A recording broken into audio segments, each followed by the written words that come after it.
Hello everyone, welcome back to the final part of Marvel's Spider-Man 3 Prewrite. If you have not seen the other 5 parts, make sure you go and watch them before this. But with that being said, let's get straight into it. We open this part straight into the action. The newfound Green Goblin is on the attack, and he flies directly into Oscorp, throwing pumpkin bomb after pumpkin bomb. Otto Octavius in Miles' body realizes what is going on. He springs into action, and a fight between Miles Morales and the Green Goblin will ensue. For this portion of the game, just like how we got to play as Venom in Marvel's Spider-Man 2, we will get to play as Miles Morales with Otto Octavius inside of his body. We will get to play as the superior Spider-Man. And all of the abilities that we have been showcased throughout the last few parts where Miles has gone around fighting criminals and even killing them will be able to be utilized by the player in this fight. We will get to use the superior Spider-Man arms, and we will even get introduced to a brand new unlockable suit that Miles will end up using. His gadgets will also be upgraded past Peter's and Miles' original gadgets that they would have used throughout the game. But not only that, they will also deal more damage, making you feel pretty invincible against the Green Goblin. However, the Green Goblin will be a formidable foe. There will be multiple parts to this fight, one on the top floor of Oscorp, with every round of the boss battle knocking you down to another floor of the tower. This could be a cool way to integrate differing environments, including laboratories and various facilities, where different Oscorp equipment and chemical weapons can be used in battle by both Miles Morales and the Green Goblin. The fight will eventually come to an end when Peter Parker and Cindy Moon arrive on the scene. Miles Morales and the Green Goblin will disperse, and Cindy and Peter will split up. Confused to who the Flying Goblin is, Peter will tell Cindy to go after Miles as he goes after the Goblin. This is when we will be introduced to our first boss battle as Peter Parker against the Green Goblin. This fight will be out in the open and will utilize more of the Goblin glider in the combat. We will also find it increasingly more difficult to fight the Goblin as Peter than we did as Miles. During this fight, Norman will try everything in his power to try and get back to Miles. However, Peter, just looking for answers, will try and stop him, and as the fight goes on, the Goblin will be increasingly more frustrated with Spider-Man. However, halfway through the fight, when the cutscene ensues, we will cut over to Cindy Moon's perspective. She will be looking for Miles, and when she does encounter him, Miles will give her one last chance to leave him alone. Cindy pleads to Miles to come back. His mother is worried sick. Miles refuses, and another boss battle ensues between the two of them. This will be our major first boss battle outing with Cindy Moon battling the superior Spider-Man. Even though we will get Miles' health pretty low, he will still come out on top. All of the battles will eventually end as Peter and Cindy regroup with each other. Miles will go into hiding as to avoid another attack by the Green Goblin, and on the Norman side of things, he will also regroup himself, looking for a better way to achieve his goals. This last portion of the game between Peter and Cindy will be them uncovering the truth about Otto Octavius in Miles' body. They will do some digging and will find the underground laboratory used by Otto Octavius during the midpoint of the game, just before he switched bodies with Miles, uncovering his whole plan to defeat and topple Norman Osborn this whole time. This also leads Peter to theorize. Maybe this means that the Goblin Man that they encountered during the battle was Norman Osborn. I mean, it would make sense. Peter, using his logical brain, can't think of anyone else that it could be. However, he doesn't want it to be Norman. That would complicate things even further. We will cut back to the Norman side of things, and we will notice that his mental health is now rapidly declining. The small doses of the Oz formula that is giving him his enhanced powers is also slowly driving him insane as well. Dr. Connors during this portion of the game will also try and stop Norman from taking the formula. Even though Norman isn't on the Oscorp board anymore, Dr. Connors will still be concerned for his health and visit him at his mansion.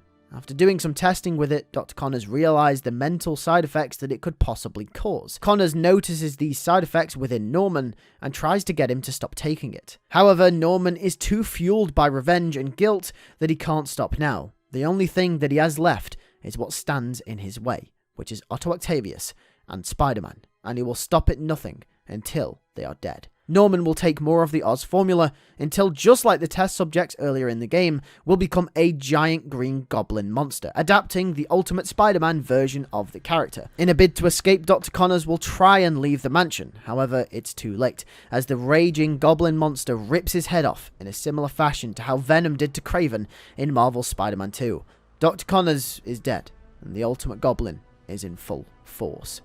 The very last portion of this game will be split up into 2 sections, just like Marvel Spider-Man 2, where you had to fight Venom twice as both Peter and Miles. However, this game will adapt something that we haven't actually seen in the Marvel Spider-Man games thus far.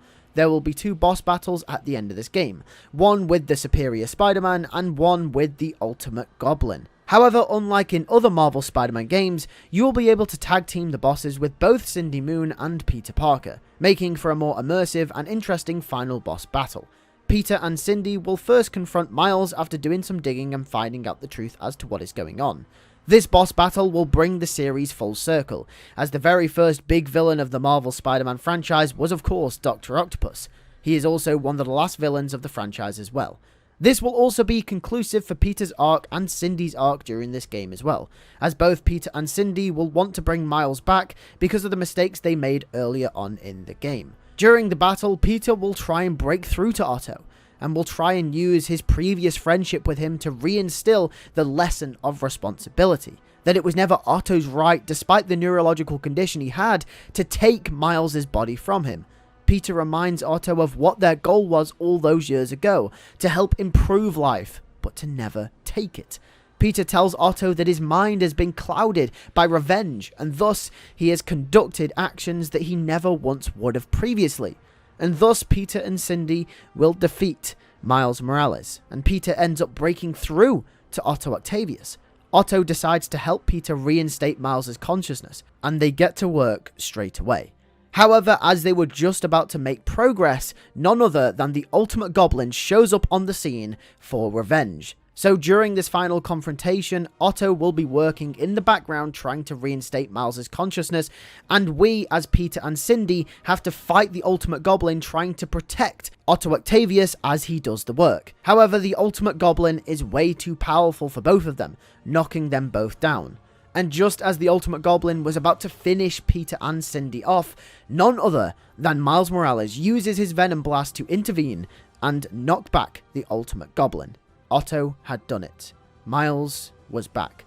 And during this final portion of the boss battle, we will play it as Miles Morales back in his own body. This will be to represent his character arc through this game, and Miles will be the one to defeat and make the difference against the Ultimate Goblin, to prove his worth, and to prove to Peter that he is ready to take on the city by himself, and that he can't lean in on self-doubt. It will also be to represent that Miles will be the main Spider-Man going forward.